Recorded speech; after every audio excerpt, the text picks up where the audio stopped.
Fala, Mero, beleza? Antônio Carlos aqui na área. Você já pensou, ou você já parou para pensar, como a inteligência artificial, pensa como a inteligência artificial realmente aprende, como ela repete, erra, ajusta e de repente acerta. Exatamente como a gente faz quando aprende, seja algo novo, claramente. Só para vocês verem aqui o seguinte, meu notebook está ali porque justamente eu estou usando ele como, na verdade, ali como roteiro ali, tá passando ali mais ou menos para eu poder falar. E ali é a introdução. E é exatamente como ela aprende algo novo, né?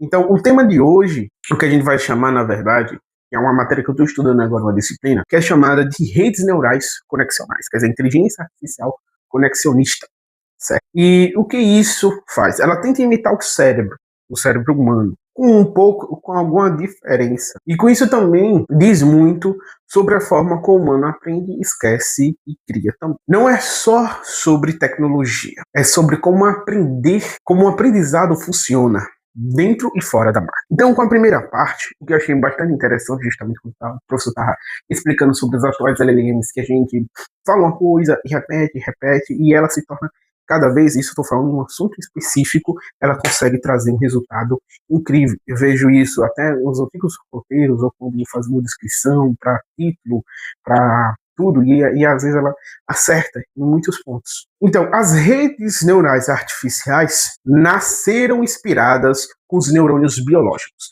É bastante interessante você ver como o neurônio funciona, a forma de um neurônio, como o neurônio cada conexão, cada ajuste de peso entre neurônios artificiais tenta simular a forma como o nosso cérebro fortalece as conexões sinápticas, certo? E como isso daqui vai proceder? Isso é bastante interessante.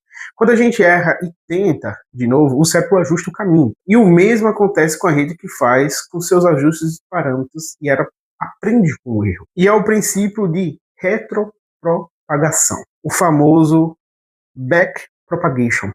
O backpropagation.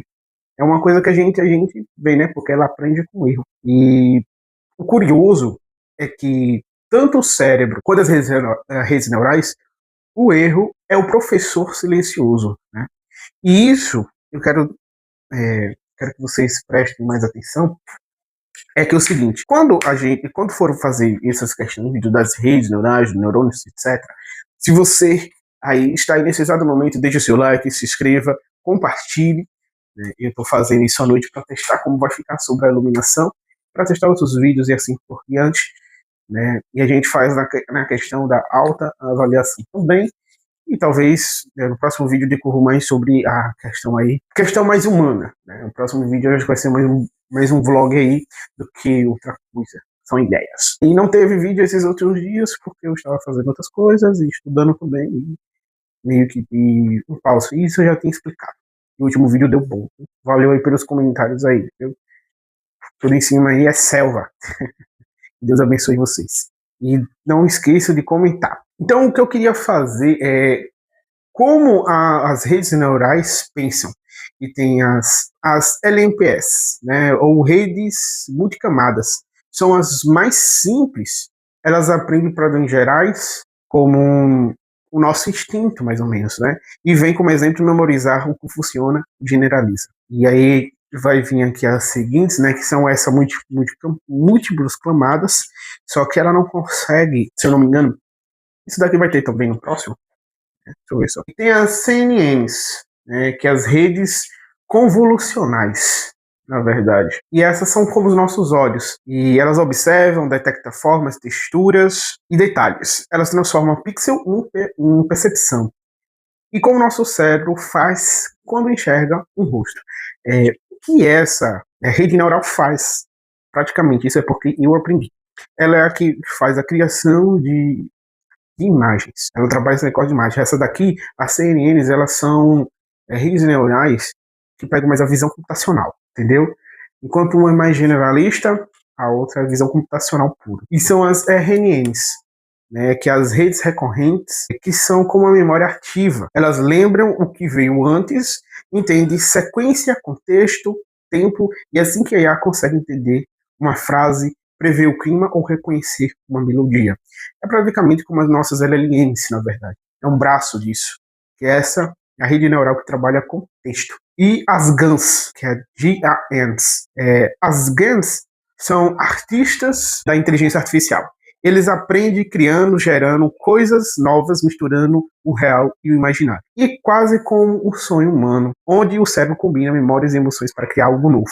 O que é o importante dessa IA, dessa rede neural das GANs, né, é que elas conseguem pegar um padrão e elas conseguem criar algo com aquilo. É bem como a gente tem hoje na questão da LM, por exemplo, da Sora, para criar a parte, vamos dizer, o nosso retrato, a nossa forma, que ela não faz totalmente certo. Por isso que tem negócio de contexto, de você querer repetir, eu achei bastante interessante. Eu acho que essa matéria, tanto o professor como a matéria abriu a visão e o leque de entender Corante. E era isso realmente que eu queria em uma faculdade, de entender Corante. Você tem como ter isso daí online, em curso, etc.? Tinha. Mas hoje em dia, para o mercado de trabalho, é necessário você fazer uma faculdade também, correto? E uma coisa que está me deixando um pouquinho meio, vamos dizer, preocupado e sensível é essa questão do estágio. Porque toda empresa, na verdade, as empresas grandes e tal, é uma concorrência, tá sempre menos oportunidades, certo? E por aqui pela volta é uma coisa meio complicada e aí a pessoa tem que fazer vários e vários estratégias de conseguir algo.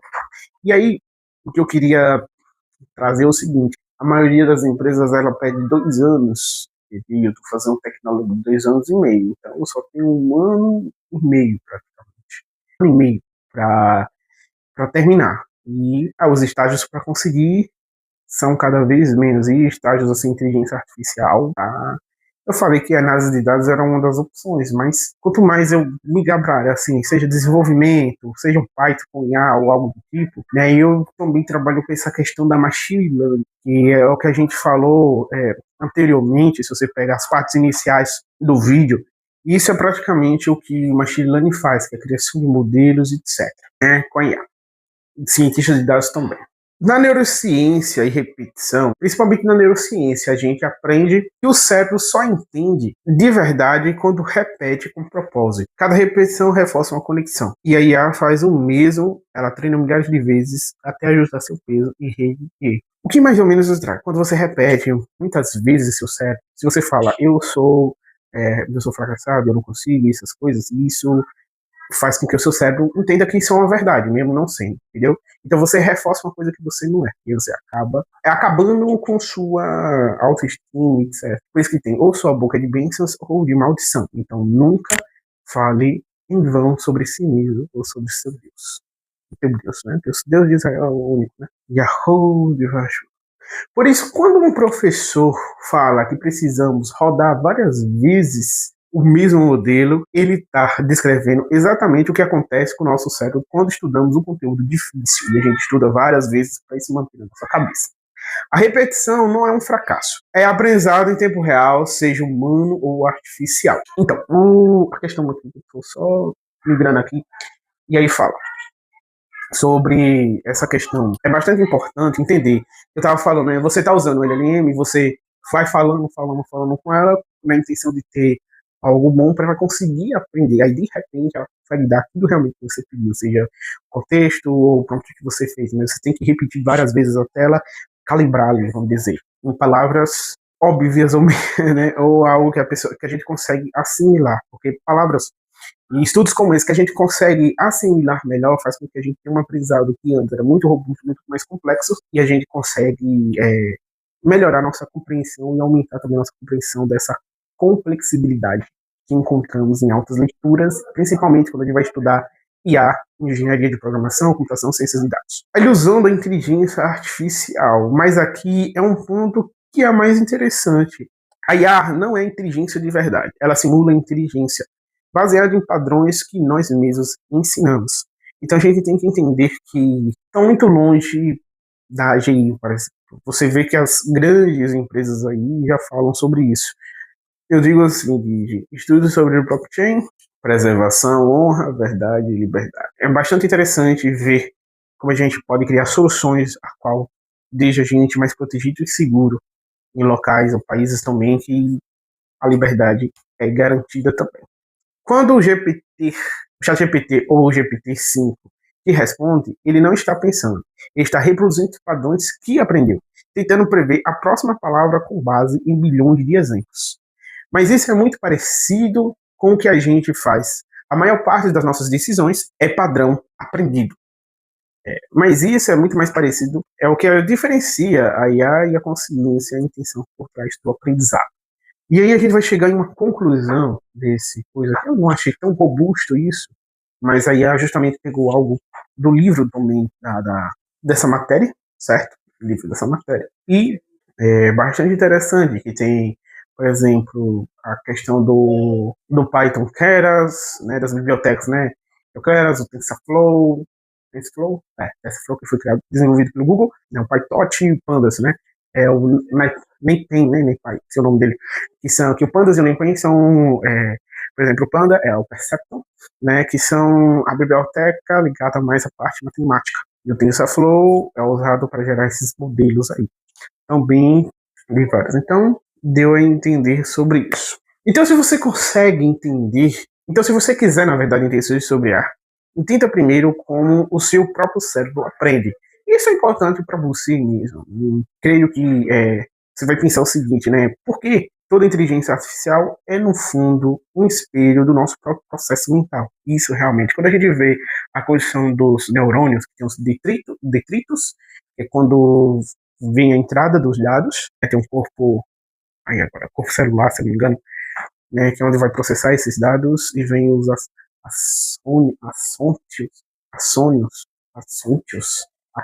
axionos, né, que é quando sai ali a resposta ali que foi reduzida, tratada, etc. Mais ou menos dessa forma, certo? Eu estou falando mais ou menos porque não é completa e talvez eu tenha esquecido de algum outro passo.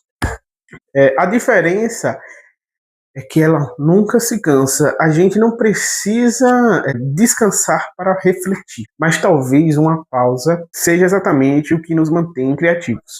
E é isso que nenhuma máquina vai conseguir repetir novamente, ou replicar completamente. Né? Se esse vídeo fez você pensar sobre como a IA e o cérebro se parece mais do que a gente imagina, deixe o seu like e comenta aqui. E o que mais te impressiona nesse mundo das redes neurais. Se inscreva no canal no Médio, como eu já falei, que é muito divertido, mas deixa eu pensando em vocês, para continuar explorando comigo nessa fronteira entre neurociência, lógica e tecnologia.